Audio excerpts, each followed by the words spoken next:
Well, believe it or not, it is almost earnings season again. The big banks signaling the unofficial kickoff to reporting stretch.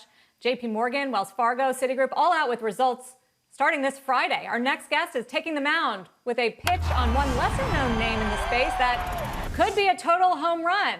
Welcome, Ava Ados. She's the Chief Investment Strategist at ER Shares. Ava, you like Signature Bank. Why?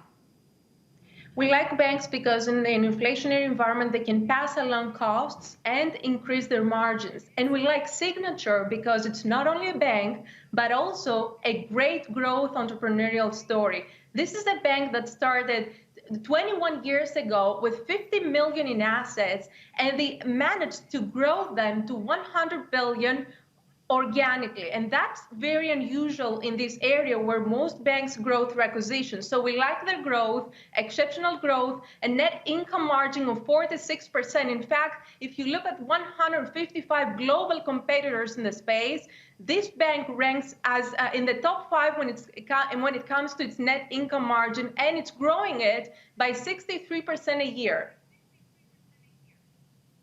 It's already had such a strong run, up 100 and more than 40% over the last year, the best performing name in the S&P financial sector over the last year.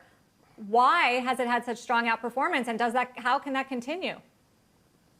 That's right. So last year it was up 140%.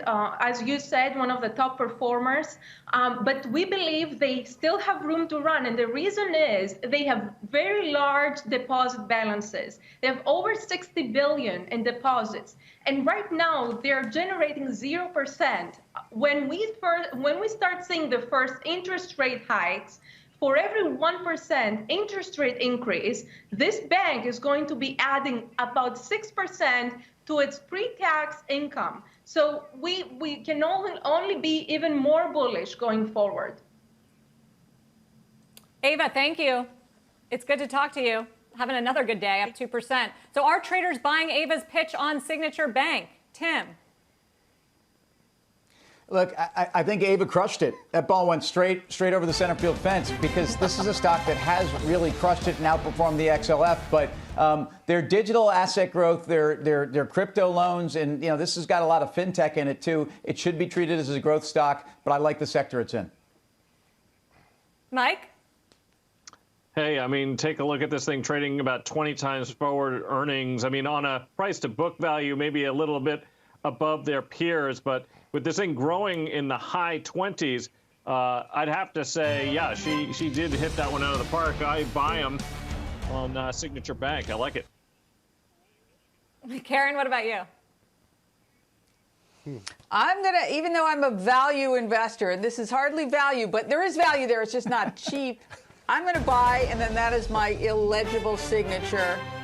I thought it was an excellent pitch. Hold it up a little higher. They're not your run-of-the-mill bank. Oh, hold it up a little higher. Okay.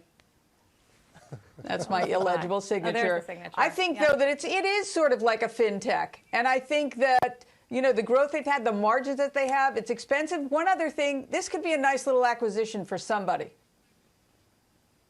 Pete, 4 for 4?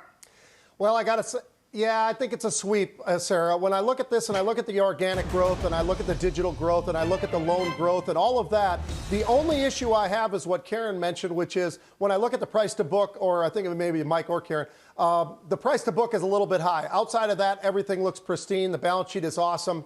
That's a home run.